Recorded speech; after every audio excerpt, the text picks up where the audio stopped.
the catch. Yeah, Whitley needs a ladder to cover Pitts. 1st and 10, Stampeders. Now at the Toronto 25.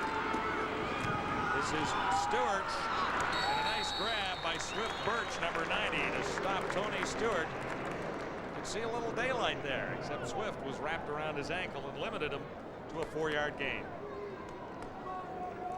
Well, John, you know, the scary part, you look at Alan Pitts in the season that he's having, those are his numbers tonight. Now, do you know what they project out to? Catches, 118, which would tie his league record. Yards, almost 2,000, and 18 touchdowns. If he stays healthy, those are phenomenal numbers. And there are several receivers of almost equal ability to him, like Brian Wiggins. And he should have a Stampeder first down. Wiggins is not even a regular Stampeder receiver. At least he is not listed as a starter on the depth chart, though he does see quite a bit of action. 23 receptions, 290 yards on the season. Right there, he grabbed 7. Enough for a Calgary first down, now at the Toronto 14. Stampeders lead at 10-3.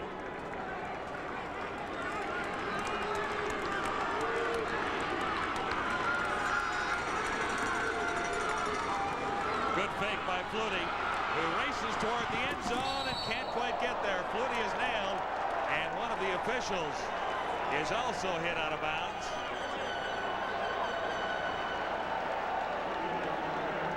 Hard to see exactly what official is shaken up down there. Well, it's tough. That's the toughest, hardest hit that Flutie has taken all year, no question about it. It's the official that does it. It's a little naked bootleg, and with man-to-man coverage, there's no run support help for making a play on Flutie. Watch the hit here on the official.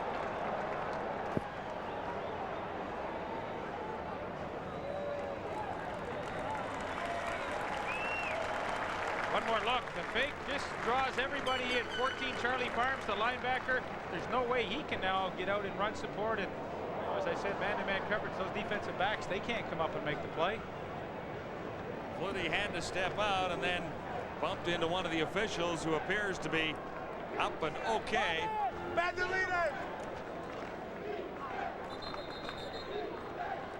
Flutie was forced out at the 3-yard line. Yeah, Calgary brings the short yardage team in. Big Daddy Marvin Pope, number 91, he will come in and play in that group.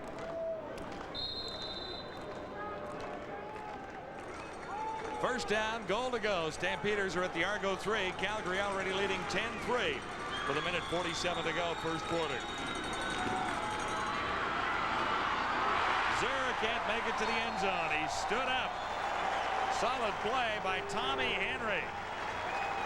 Big hit. Blair Zur had the opportunity and looked open to the right side, but not quite. Well, he was following the lead block of 91, Marvin Pope. And Tommy Henry, well, Marvin Pope didn't get anybody. I think Henry was the guy he was supposed to get. Maybe that's why Marvin plays defense. He's not used to making those blocks because that was his man. Second and goal to go. Stampeders at the Argo 2.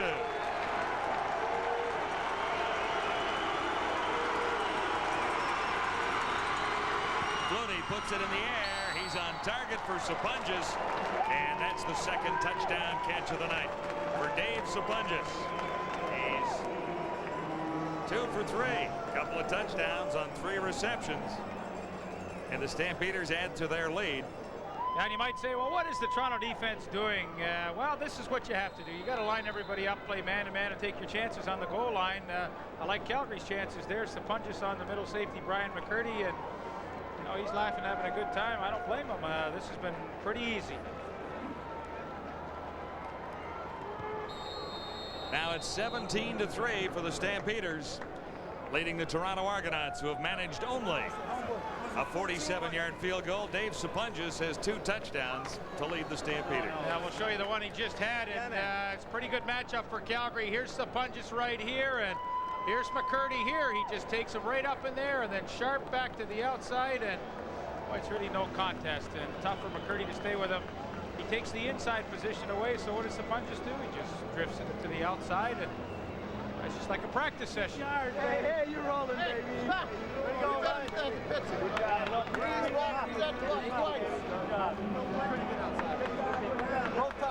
Dave Sapunja's 6 touchdown receptions so far in 1994.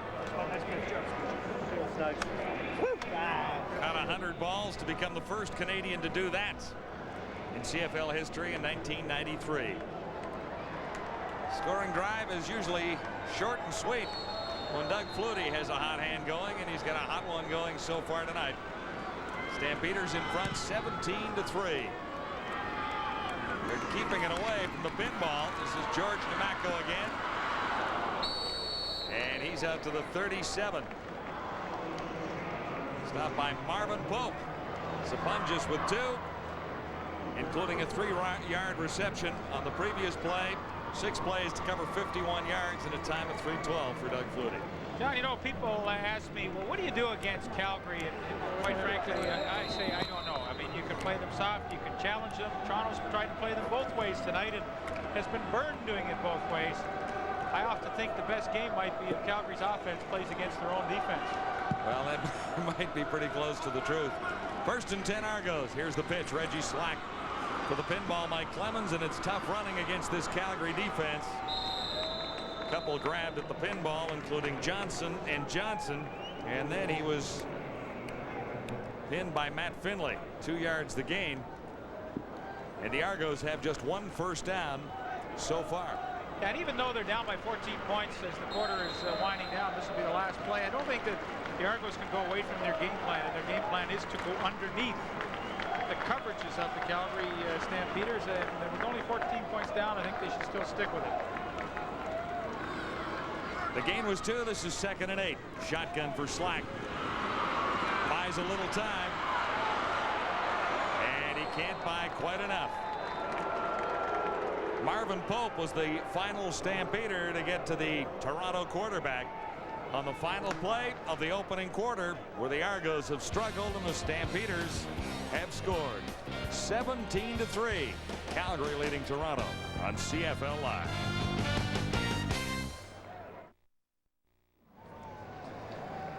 Well, yes, there's lots to cheer about for Stampeder fans here at Skydome tonight, and a few of them on hand to greet Doug Flutie and company. Junior Thurman fan up there, I take it. Yeah, it's an easy team to cheer for, isn't it? At 6-1, leading the way in the West with the BC Lions. Both teams with 12 points. The Eskimos a game behind, followed by Las Vegas, Saskatchewan, and then Sacramento after a loss yesterday in the Western Division basement. Blue Bombers on top in the East at 6-2, followed by Baltimore. Then Toronto, Ottawa, Hamilton, and Lonnie's guys are winless so far. 0-7 Shreveport Pirates. Lamely almost had one block. There's no rush this time. Pee Wee Smith fields it at the 42. Smith can't get away from a great tackle from Norm Casola, number 35. There's a penalty marker down. Numbers from the first quarter will undoubtedly favor the Calgary Stampeders in every category. 10 first downs to 1. Yards passing 106-13. Penalties as well. The turnovers come out even. Stampeders scored quickly, so time of possession isn't as big a factor as you might guess. Well, John, you know, sometimes coaches will not put a lot of credence in statistics, but let me tell you, 10 first downs in the opening quarter, which is traditionally your worst quarter offensively, that means you are not making any mistakes as an offense to have 10 first downs. And another error for the Argos. No yards, setting the Calgary Stampeders up across midfield at the Toronto 53. Flutie swings it out far side for Wiggins, and he's stopped after a gain of a couple. Pretty good defensive play to limit Brian Wiggins' gain on that quick hitch pass. Wiggins with 23 receptions and over 300 yards so far in 94.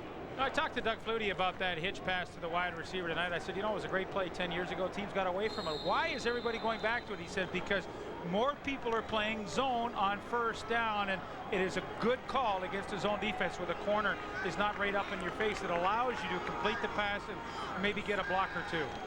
Flutie sends 4 receivers to the near side and comes this way himself, firing on target for another Calgary first down at the 35. Pee Wee Smith has the catch, And the Stampeders are inside the Argo 40-yard line. And oh, how quickly Flutie can move the football. Yeah, because his receivers read coverages so well. I mean, every pattern that they run has an adjustment if they read man, or they have an adjustment if they read zone. So that time of zone, Pee Wee Smith, he just runs the hook in the open area. He doesn't have to work as hard against a man-to-man coverage. He just finds the open spot. But I mean, you're talking a group of 5 and 6 receivers that they all are so smart.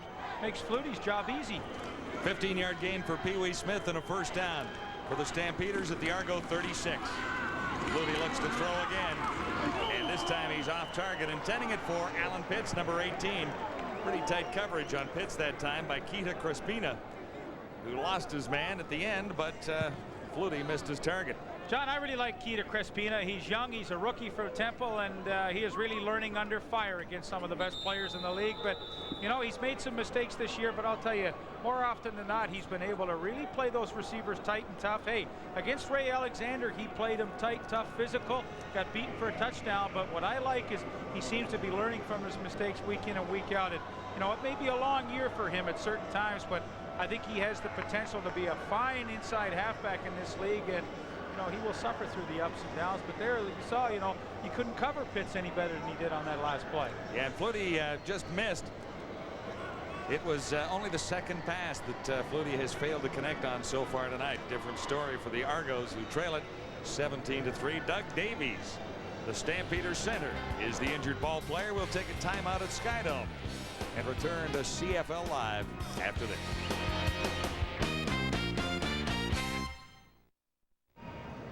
Welcome back to CFL Live and TSN. Doug Flutie having a great game so far, being the experienced veteran he is. He says he's much better now than he was just a few years ago.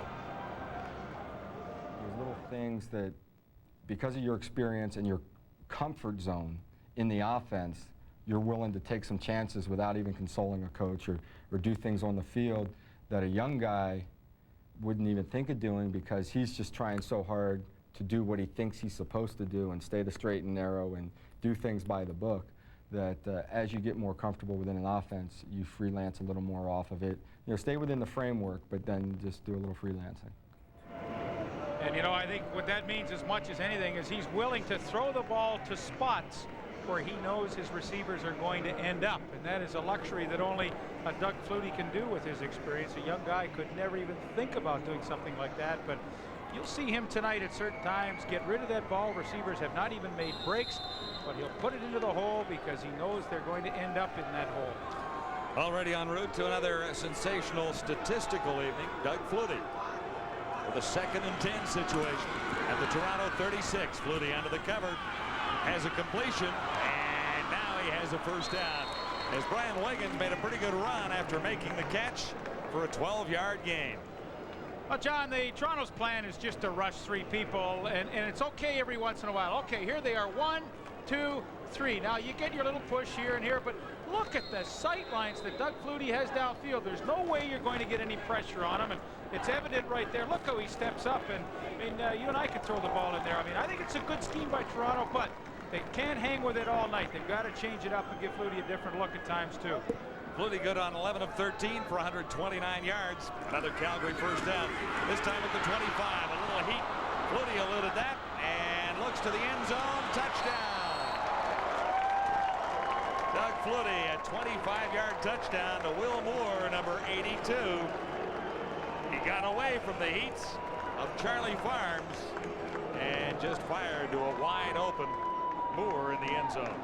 Well, Toronto's, I suggested, changed up. They came with Calvin Tiggle, the middle linebacker. They came with Charlie Farms, the outside linebacker. But what does Flutie do? In his own nifty way, is able to elude it, get away from it, and then find Will Moore, who had totally got in behind Kevin Whitley. There you see the top of your screen. Watch Charlie Farms. It's a tough angle. You got to keep outside leverage. He didn't do it. It's a wet field. He couldn't regain his balance, and boy, oh boy, Flutie outside like that. Look at that. That's no contest. Well, you know, John, you look at this game in 2 ways. Yeah, Toronto's having a tough time. It's out of hand already, but we have the luxury of watching probably the best offense that I've seen in many, many a year. Well, there's no weakness on the Stampeders offense and very few defensive weaknesses. No wonder the Argos are struggling. 17-3 now. Stampeders scored on just about every possession they've had tonight. I think they might have missed on one. Well, it's a tough night if you're coaching on the other side of the field, as Pavel Bilovic is. You know, here you are 24-3, and you're just at the 11-minute mark of the second quarter, and you're thinking, man, oh man, this is going to be one of those things. We've seen it on film. It happened to Saskatchewan last week. It's happened to other teams this year, but you know, from our standpoint, I think sometimes we just have to sit back and appreciate probably one of the best offenses we've ever seen in the history of the Canadian Football League. 17-3 in the opening quarter. Add 7 more. 24-3. 5 plays. 53 yards. Moore on the receiving end of a 25-yard touchdown from Flutie.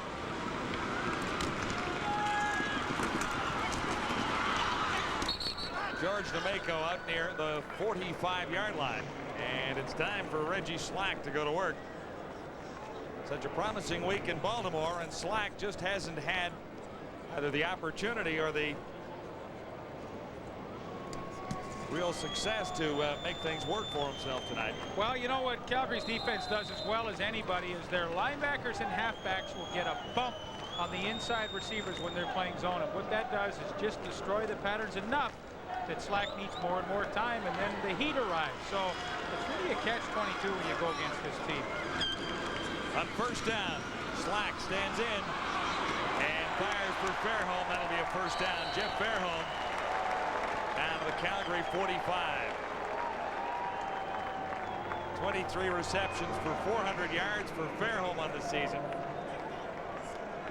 And he needs to get a little more involved. He really does. Only a couple of catches last week. He was frustrated by it, and I think it's only time before he'll start to get his share.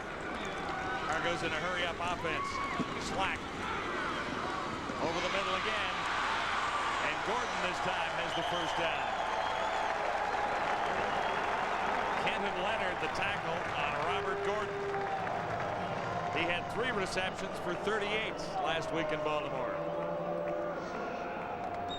But those are the things that work. Go underneath the coverage. Pope, Johnson, and Finley love to get 10, 12, 15-yard drops in. Well, that dictates that you come underneath it with crossing routes like the one to Bobby Gordon. Slack stands in, and he's picked off. Kenton Leonard, number 30. Second interception for the Stampeders tonight. Well, you look at a defense and experience. Kenton Leonard, the blitz is coming. He knows he's got no help in the middle. So what does he do? He takes the inside position on Fairholm, and because he knows he's not going to have help there. And by doing that, he is right there when the hook is run and the ball is thrown. But I mean, that's just experience for your alignment. You know you're not going to get help, so you take away the inside. Look what happens. You get an interception to boot. 10-10 to go till halftime. It is the Argos down 24-3 to the Calgary Stampeders. Kenton Leonard has the second interception of the game. Yeah, his first of the year, but my oh my, the experience factor shows time and time again. It's all positioning. So Flutie takes over at the 22. This is Tony Stewart, and he's got about 8 yards out near the 30-yard line. Stopped by Kevin Whitley there. Stampeders have scored almost at will, and actually they have scored in the first 4 possessions. Field goal just to warm up a little bit, and then touchdown. That's Sapunjas, and then Moore. Well, I don't know what the record is for first downs and a half, but I would think it's in jeopardy tonight.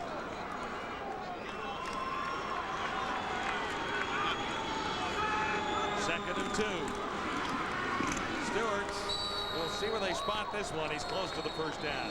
Tony Stewart leads the CFL in touchdowns, 7 along the ground and 3 receiving touchdowns. Not a bad season. Well, I think what's more impressive about Tony Stewart is the fact that he projects out right now to well over 1,000 yards rushing, and Calgary hasn't had a running back do that since 1988. Gary Allen, if you recall him, he was the last one to do it. And boy, you look at what that does for a team. I mean, obviously, you know the phenomenal passing attack, but to have a ground game to support that in the colder weather come fall will make a difference. It makes a difference to Doug Flutie's bootlegs and play action. It holds the linebackers just that fraction longer. So well, you look at this offense, and I mean, it's just phenomenal, the talent that they have here. Second time that Doug Davies has left the field. He missed a couple of starts earlier at center, and he heads to the sidelines one more time. money is, though, he'll be back. Well, Wally Wano was talking about Tony Stewart yesterday. John and Leaf, you've been talking about him tonight. Wano is adamant that this team is not just a club that passes, they can run it. The thing that the running game does is it does slow the defensive line down to where they're thinking a little bit more run, and when they're thinking run, they're usually a little bit more on the line of scrimmage. And if they don't, then all of a sudden the draws, the traps, all those quick plays go for a big gain. So if nothing else, I think it's maybe helped our passing game that way. Tony Stewart coming off his first 100-yard rushing game last week against Saskatchewan. 15 carries, 115 yards. And if the Stampeders could get any better, they really have with Stewart in the lineup. Here's Flutie in trouble, and not for long. Doug Flutie on the run, and he almost made the play work. No catch out of bounds. The intended receiver was Will Moore. And there's a penalty marker back near the line of scrimmage. Flutie looked to be corralled a couple of times. Well, this is the difficult thing about Doug Flutie. Look, you know, Toronto has a very good pass rush that time. They're getting the pressure, they're getting heat. Swift Birch, your 90, has a good shot at him, and now all of a sudden Flutie is on the loose. But you know what that does to a defensive line? I mean, not only does it demoralize them, look at how hard those guys are chugging out there. That wears you out when you have to do that time and time again, and you just get so close, but you never get a sniff. Let me tell you, after 4 quarters of that, I mean, that really wears on a defensive front, and you can get a little discouraged. And when you get discouraged, you slow down. Penalty is against the Stampeders for holding, so we'll flip to first down. Repeated. 20 yards necessary this time. Stampeders lead the Argos 24-3.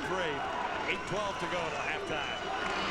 Flutie shotgun. On first and 20, here's Tony Stewart behind the block, and he gets almost half the necessary yardage back.